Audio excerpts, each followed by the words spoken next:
तो दांत कैसे साफ करें? दातुन से। दातुन है ना, पिपरिया में तो बहुत है। मैं अभी रास्ते में आया, इतने नीम के पेड़ हैं कि दातुन ही दातुन है यहाँ तो। आपको तो कोई कमी नहीं है, तो दातुन करो। दातुन ना मिले तो दंत मंजन करो। दंत मंजन भी फोकट वाला करो, खर्चा नहीं करना।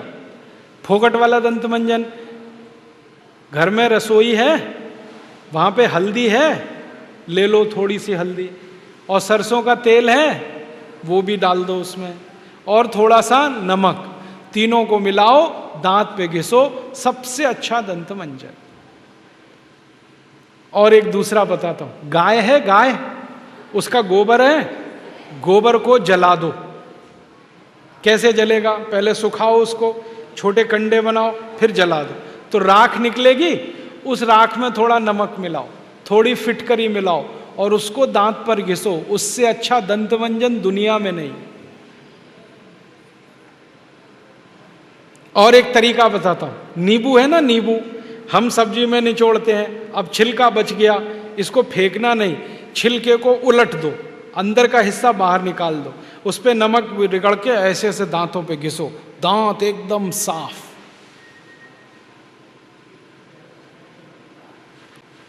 और एक दो बात बताता हूं, जिनके दांत पीले हो गए, आम का पेड़ देखा, उसका पत्ता तोड़ लो, आम के पेड़ के पत्ते को चबाओ थोड़ी देर, चबाने के बाद वो चटनी जैसा होगा, लुगदी बनेगी, उसको दांतों पे रगड़ दो, दांत एकदम किटकिट करने लगते हैं, एकदम साफ। ये सब फोकट का इलाज है कि नहीं? बंद। अब एक जानकारी और देता हूं आपको, ये जो टूथपेस्ट होते हैं ना, कॉलगेट, क्लोजअप, पेप्सोडेंट, सिबाका, ये ज्यादातर टूथपेस्ट बनते हैं मरे हुए जानवरों की हड्डियों से।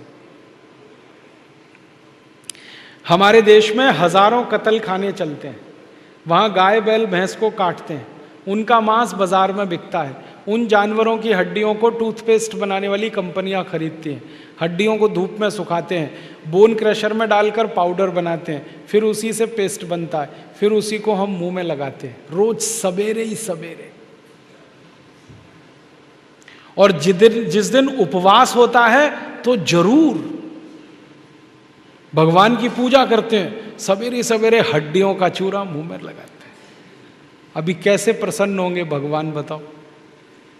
बंद कर दो ये सब, अच्छा नहीं, ठीक है? तो बहुत पैसा देश का बचेगा। मैंने एक दिन हिसाब निकाला कि पेस्ट बंद कर दें, ब्रश बंद कर दें, जो पैसे बचेंगे अगर उतने से ही दातुन खरीदने लगें, 50 पैसे की एक दातुन, तो 30 लाख लोगों को दातुन बेचने का रोजगार मिल जाएगा इस देश में। आप कभी बंबई जाना, बंबई के सब रेलवे स्टेशन में दातुन बिकता है, 1 रुपए का 2, 2 रुपए का 3। ये बंबई में हो सकता है तो पिपरिया में भी हो सकता है। अब बस करना ये पड़ेगा कि दातुन करनी है तो नीम का पेड़ लगाओ, बबूल का पेड़ लगाओ, दातुन तभी मिलेगी ना। तो पेड़ भी लगाओ, हर साल कम से कम एक। है आपका जन्मदिन आता है ना, उस दिन एक पेड़ लगाओ। हम जन्मदिन मनाते हैं आजकल कैसे? केक खरीद लाते हैं, फिर मोमबत्ती लाते हैं, फिर केक के चारों तरफ लगाते हैं, फिर दिया सलाई से जलाते हैं, फिर उसी को फूंक मार मार के बुझाते हैं। क्या मूर्ख लोग हैं! उसको बुझाना था तो जलाया क्यों? हमारे घर में जलता हुआ दीपक तब बुझाते हैं जब किसी की मौत होती है। तो जन्मदिन हुआ कि मरण दिन? तो मत मनाओ। तो कैसे मनाएं जन्मदिन? एक पेड़ लगाओ उस दिन। और मैं तो ये कहूंगा, जितने जन्मदिन हो गए ना उतने पेड़ लगाओ। मान लीजिए 14 साल पूरे हो गए तो 14 पेड़ लगा दो।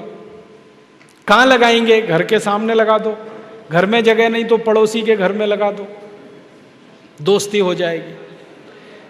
और पेड़ तो रहेगा जिंदगी भर, आप तो चले जाओगे। नीम का पेड़ अगर लगाया तो 500 साल जिंदा रहता है, आप तो 100 साल में ही मर जाओगे, वो पेड़ तो 500 साल रहेगा। और एक पेड़ आपने लगा दिया, हजारों रुपए की ऑक्सीजन देता। ऑक्सीजन ही हमें चाहिए, वो पेड़ से ही आती है। तो हर दिन हर जन्मदिन पर पेड़ लगाएं, ऐसे जन्मदिन मनाएं।